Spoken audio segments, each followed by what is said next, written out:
Good morning. Welcome to another Wake Up with Ashland. It's great to have you with us this morning. This will probably be the last Wake Up for 2021. We've really enjoyed having you throughout this year and throughout the last 2 years as we have done this series. It's been very pleasurable for us to be able to do it. We look forward to continuing to do it in the future. So you can expect these maybe once a month or so going forward. We may increase the frequency at some point, but we'll see them continue to go. And if you have a topic that you're interested in, that you don't feel like you've heard about at Ashland or have always wondered about, by all means, let us know. We'd be pleased to try to address that topic in a Wake Up. We have lots of things we can do, certainly, but we're always good with additional topics, new topics, and trying to address the things that people are interested in. Should you have any questions as you watch today's program, please send them in via Facebook feed. Let us know. We'll answer those at the end of the program. We are coming down to the end of the year. We're in the holiday season here, and I'm sure like many of you, we're starting to plan for time with family and friends and maybe some relaxation as we get to the end of the year, having a little time off. So we're looking forward to that. And it's interesting to note that while we are looking forward to this now, in Henry Clay's time, he rarely had that much time off at the end of the year. Often, he was working on Christmas Day. I mean, he would write a letter saying, oh, we were doing thus and so in the halls of Congress on this day and whatever. And he would usually end that letter with his standard greeting for the holiday season, compliments of the season. So he rarely had the time off that we have today. And at no time was that more true than in 1814, because in 1814, Henry Clay was engaged in one of the most important endeavors of his life. The action that probably more than any other launched him to prominence as a national and even international figure, that secured his place in politics and in American governance, and thrust him onward to the career that he had that was so impactful. He also was working on something that would change this country in remarkable ways, that would establish this country as an important and powerful place on the planet, a place to be reckoned with, a place to be dealt with on the international stage. He had gained the attention, along with his fellow negotiators, of other world powers and announced that, hey, we're here to stay, we're going to survive, this country is going to be an important country and you need to be prepared to deal with us. What I'm referring to is the Treaty of Ghent. The Treaty of Ghent ended the War of 1812. Now, Henry Clay was about as responsible as anybody for starting that war. In fact, he was elected to the House specifically for the purpose of agitating for that war. He was a war hawk. He believed that the only way we were ever going to be completely free of British antagonism was to go back to war and to remove them once and for all from this continent. He and many Americans were tired of the fact that the British were inciting Native American groups, Native American peoples on the western frontier of the United States to engage in violence with settlers, etc. The British were also impressing American seamen. That is, they were coming aboard American ships, taking seamen off those ships and forcing them to work in the British Navy. Clay became a staunch proponent of protection of American sailors on the sea and of American sea power as a result of this war. So there were lots of reasons to go to war with Great Britain. And certainly in a place like Kentucky, which was at the western edge of the country, there was great concern over our relationship with our colonial ancestor. So Clay gets to Congress on November the 6th of 1811. He arrives on his first day, and on the first ballot, he is elected Speaker. No one else has ever accomplished this. Likely no one else ever will. And they do this because they know he can push our president, James Madison, to declare war, which he does. They declare war in the House, which is how the Constitution defines that wars are to be declared, and he signs the declaration, bringing us officially into a state of war with our former colonial overlord. This is the document that was printed to announce this fact. This is just a copy. We don't have the original. I think this is probably in the National Archives or the Library of Congress. But this is the document that did that. So the war starts. War doesn't go very well for the United States. We have a few victories here and there, but by and large, we are no match for the superior British forces that we are at war with. Britain is one of the most powerful countries on the planet, has the most powerful military on the planet, and things just don't go very well. Frankly, the ultimate expression of that is the fact that our capital was burned by the British.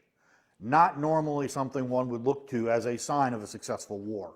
They made it all the way there, they burned the capital, only time in our nation's history that's ever happened. So, the United States decides by early 1814 the time has come to sue for peace, to try to bring an end to this, get us out of it, and avoid further calamity. 5 men are selected to go to Great Britain to negotiate that peace. And I have pictures here of the American delegation. John Quincy Adams, then minister to Russia, established diplomat, son of the second American president, someone who had already established himself as prominent in politics in the country at the time. Christopher Hughes, a younger man, but nonetheless an up-and-comer. Come back to that one. Albert Gallatin, Swiss-born, also someone who has established himself as a political figure, and James Ashton Bayard, another established political figure. All of these drawings, I should note, are in the collections of the Clements Library at the University of Michigan, and there's Henry Clay. These were done by an artist named Peter Van Huffel, who apparently was either retained to do this sort of work or offered his services while the negotiations were commenced. So these are all drawings that he did of the American negotiators. They are, as I say, at the Clements Library in Michigan, at the University of Michigan. So they commence negotiation. Now, Henry Clay is dispatched. He is to go to New York City, which is probably the largest port in the country at the time, to grab a ship to go to Europe. While he is in New York City, an artist by the name of John Wesley Jarvis paints Henry Clay. This is a G. Clay print of that painting. This is a reproduction. Technology today allows us to create these using printers, and it allows us to have things in our collection that we can show that we do not own, that we otherwise could not show. This painting, I believe, is in private hands. I'm not sure where the original is actually, but it shows Henry Clay waiting for that ship in New York. So a very young man. This is somewhat of a transitional phase of Henry Clay's life. We have a miniature in the collection that shows the earliest image of Henry Clay, and he had very white hair. In fact, Lucretia said he had the whitest hair she'd ever seen. Well, it's clearly darkened, and he's starting to take on the appearance that he will have as an adult, the appearance we think of Henry Clay having. Definitely a point in his life where he's reaching maturity, and that is evident in this painting. And it's a wonderful piece to have to document that moment. So off he goes. He eventually arrives in Sweden because the initial plan is to negotiate the treaty with the British in Gothenburg, Sweden. That plan goes by the board for a couple of reasons. The British don't want to travel that far, and the British have a disagreement with Sweden and don't feel comfortable or don't feel desirous of negotiating in a country with which they are engaged in some hostility or other. So they say, no, we're not going there. We'll meet you in Ghent, Belgium. While the negotiators are in Gothenburg, before they head to Ghent, they buy materials for diplomatic uniforms to wear at important events throughout the negotiation. And this was a standard practice amongst negotiators at this time, and they were inspired by military regalia. This is Henry Clay's Ghent jacket. This jacket is the jacket he wore at the treaty. You can see it's got this gold metallic decoration at the collar and the cuffs. It is blue navy wool with a white satin or silk lining. He bought these materials in Gothenburg. There is a receipt in the Henry Clay papers that shows this. Now, we don't know if the coat was made there or if he had the material shipped to Ghent where it was made there. We don't have a document that explains where this material was made. So I wish we knew, but we don't. But the fact that we have the jacket is remarkable. This jacket is now nearly 210 years old, and it's still in quite remarkable condition. Now, it has been conserved several times, but the fact that it has been preserved is a testament to the descendants of Henry Clay who worked very hard to ensure that this survived. Now, here's a picture of John Quincy Adams. You can see him wearing his diplomatic coat. That is also by Peter Van Huffel. That shows what it would have looked like. I don't know of any images of Clay wearing his that were done in the period, so we don't have that. But we do have this one. This gives you a good idea of how these negotiators would look. And the purpose of this is to look important, to exude power and confidence, and to instill in the British a sense that these are serious people. You're going to have to be prepared to negotiate if you're going to achieve anything. We also have this sword right here. This sword was worn by Henry Clay at the negotiations and passed through his family. It is what is called a short or small sword. These swords are not meant for practical use. They are not meant to be used as weapons per se. They are rather a metaphorical symbol of prowess, military power, of seriousness, manhood, etc. These actually are also a form that we see evolve into modern sport fencing weapons, particularly the epee. So that is a small sword that Henry Clay wore as, again, a decoration to exude power, etc. And he would have worn it with the jacket. This painting was done in the 1960s by an artist named William Welsh. Welsh was commissioned by Transylvania University. They asked him to come and paint a painting to hang in the newly built Clay Hall, and it was massive. This is a copy that he did, and he wanted to depict Clay in his Ghent attire, which he's done here very nicely. And in fact, the elements that you see in the painting are all elements that would have been part of the uniform. The white breeches, white stockings, the gloves, the shirt with the frill at the collar. You can see it, it's in John Quincy Adams' picture as well. So this very accurately captures how Clay would have looked at this time. I might argue that this image of his face looks a little older than probably is ultimately desirable, but nonetheless, it shows Clay in the Ghent jacket.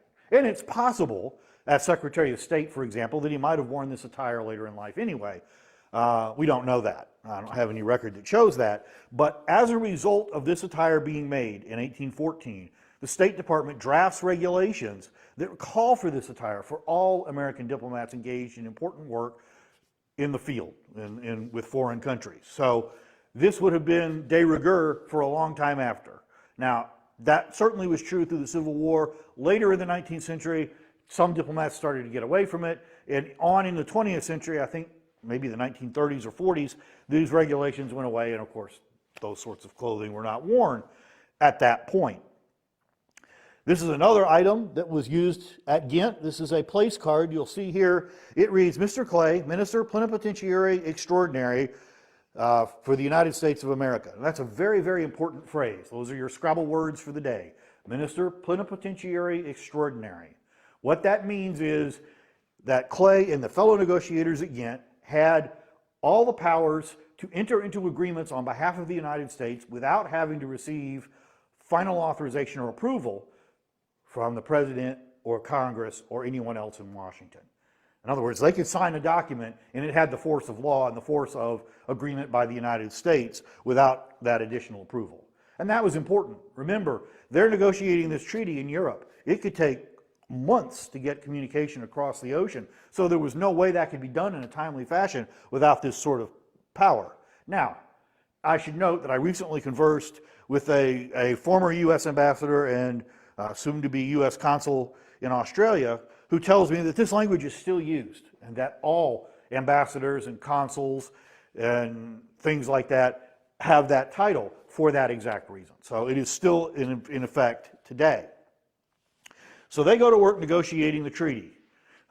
What do they negotiate? Well, they're negotiating on a number of matters.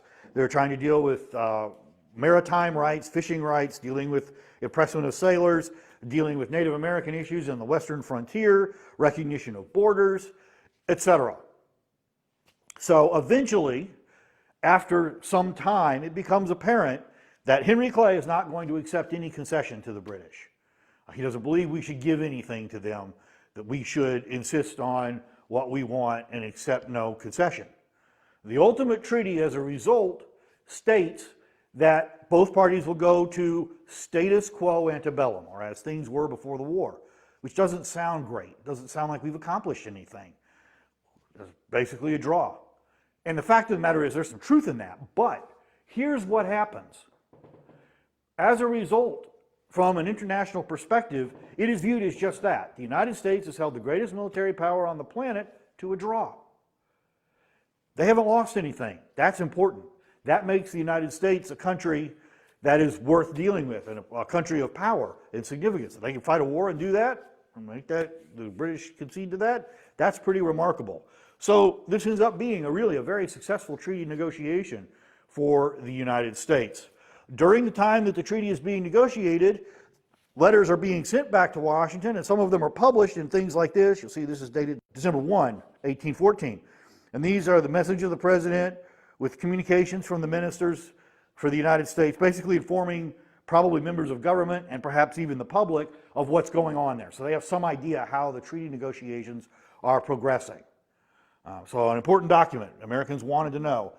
The treaty was actually signed on Christmas Eve of 1814. So like I say, these people are working. They're not taking a holiday. These are reproductions of pages of the treaty in the hand of Henry Clay. Each member of the negotiating team, there were 3 Britons and 5 Americans, drew up a treaty, and they exchanged them. So everybody came home with one. This is the one that Henry Clay drew up. It went to a Briton, I believe, to Henry Goulburn, who was one of the British negotiators, and I believe it's Goulburn's papers that ended up at Michigan. I may be incorrect on that, maybe Gambier. But anyway, this is the treaty. You can see all the signatures, and each member of the negotiation has their own seal. That seal was used by Henry Clay for many, many years. It's got a lion over an HC. You can see the seal on this piece of furniture over here. So this remained his personal seal for most of his life. They sign these, and the treaty is done. Ends the war. Now, does that mean the war stops? No, it doesn't. As we know, that takes time for that to get back to the United States. And probably the most successful battle of the war for the United States is actually fought after the treaty is signed. That would be the Battle of New Orleans. It makes Andrew Jackson a national hero and will eventually catapult him into the Oval Office. So it takes a little while for that news to get back, but eventually it does, and the war is over. Henry Clay makes a tour through France and to England and negotiates some business matters in England. He eventually comes home. When he comes, he brings with him the painting that you see there on the wall. That's a Flemish still life. That painting Clay acquired in a game of cards. He actually won 2 paintings. The other is still in private hands. Brought them back to the United States. So here again, he's also establishing himself as a pretty darn good poker player. So he brings that home with him, and we have it here today. Below it is a picture that was done 100 years later. Now, this was done by a British artist. That's why all the Britons in the picture, the ones to the left, are wearing the fancy jackets. They wanted to be depicted as being very fancy and all of that, while showing the Americans wearing what looks to be very plain attire. All the Americans didn't, they weren't anything. But that's a British representation of the treaty, as was depicted 100 years after the event. So a very important event in our nation's history that occurred during the holiday season. We always put the Ghent jacket out at this time of year for that reason. It's always a part of holidays here at Ashland. So if you haven't yet and you want to come see this material, you can come see it on display here at Ashland, the jacket and some of these other items. It will be available through the end of the year. We are open this week. You have some time to come see it. You can go online and find information about getting tickets. The house is also fully decorated. We have a very nice exhibit of historic dresses from the Kentucky Historical Society collection. As they usually do, they have generously lent us these items. Here's one that dates to Lucretia's time period. We have dresses in just about every room in the house. So if you haven't come out, come on out, take a look, enjoy, maybe take a visit to the museum store if you're looking for a last-minute gift item, or perhaps a good read or other material relating to your visit. We got a lot of great things for sale there. So that's the story of the Treaty of Ghent. What I think is probably among the most amazing artifacts in our entire collection. Certainly one of my personal favorites that I always enjoy mounting every year. All righty. Well, I hope you enjoyed that look at an important event that occurred in the month of December for Henry Clay, something he did on Christmas Eve, something we always like to talk about and to explore this time of the year. It's why the Ghent jacket always comes out at Christmas time. Be happy to answer any questions that anyone might have regarding the video that you watched. Good morning to everyone who is watching. Catherine, thank you for your very kind comment. We appreciate your appreciation of our tour. We hope that you not only enjoyed it, but that you found it inspiring and relevant and informative. So we appreciate that very much. Good morning to Sue. Sue is our dedicated volunteer curator and board member. She is currently back home visiting family in Britain. So kind of an interesting place to watch a video about the War of 1812. So thank you for tuning in. Thank you, Katrina. Appreciate your kind words. Good morning to my wife and to my kitty LV, who are supposedly watching at home. So thank you all for tuning in. We appreciate that very much. Good morning, Shirley. Nice to see you again, Alabama. It's pretty interesting to me and impressive to me that we can do this and have people in London, England, and Alabama, and all over the world watch this video. I think that's really a remarkable thing. Great that we can make that happen. Do the jackets still exist? So a question was asked about the jackets, and that obviously there were 5 U.S. negotiators, each of whom would have worn an identical jacket or a very similar jacket. When we had the bicentennial of the treaty and the end of the War of 1812, I worked on that. We did an exhibit, and I wanted to try to find any other examples. And as best as I can tell, there aren't any. I looked at at the Adams House in Massachusetts. I looked at the Smithsonian. I looked at the State Department. I can't find any of the other examples. I don't know that any of them survive, which would make our jacket the earliest surviving jacket.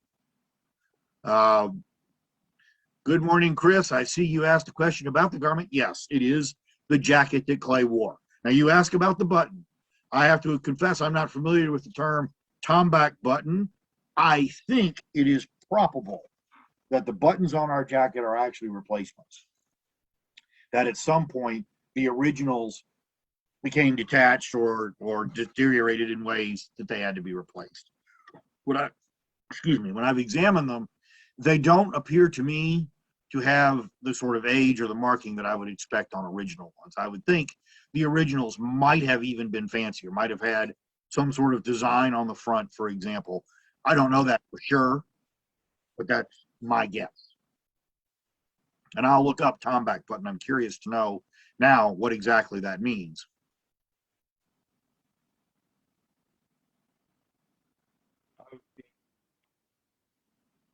Of the matter of the members who went to Ghent, did any of these diplomats become notable later in time? Of the U.S. negotiating party, the 5 men who were in it, all 5 remained very successful, important political figures. Of course, Henry Clay goes on to be one of the most important figures in that period of our history, certainly a seminal figure in American history. And that is due in no small part to the respect he garnered, the admiration he earned for his efforts at Ghent. So that obviously is the case.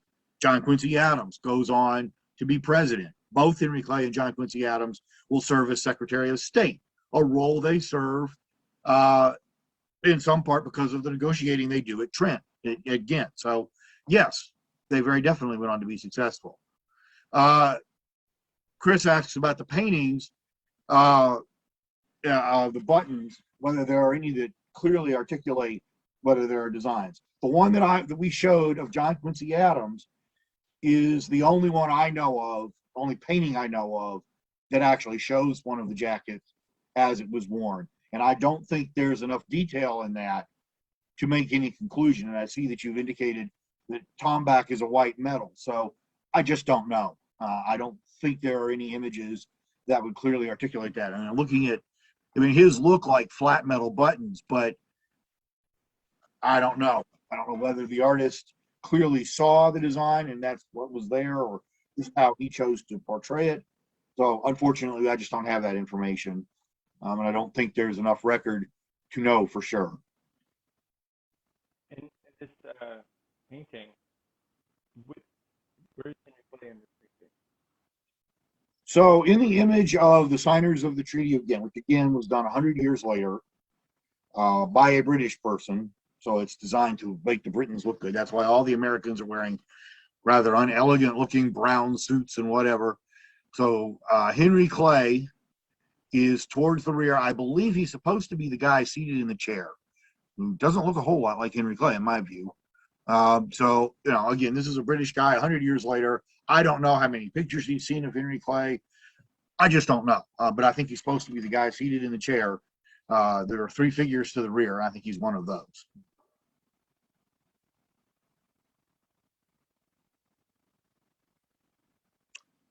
I don't have any other questions.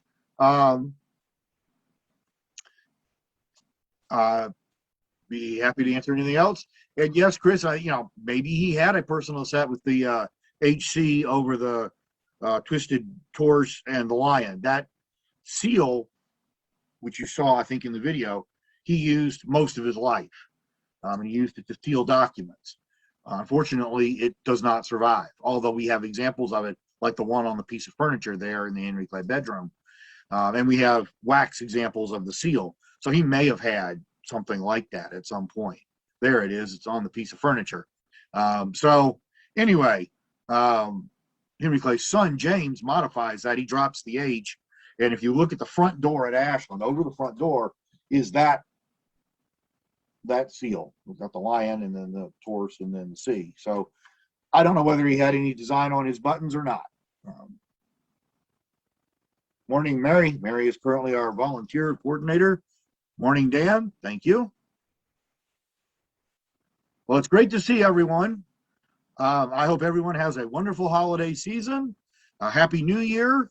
We look forward to seeing you again in 2022. We are open for tours today, tomorrow, and Saturday. Then next week, we are open Tuesday, Wednesday, and Thursday. And the week after that, we are open again Tuesday, Wednesday, Thursday. So there are a few days left. If you haven't come out, want to check it all out, you're welcome to do that. Thank you very much. Everyone have a good day.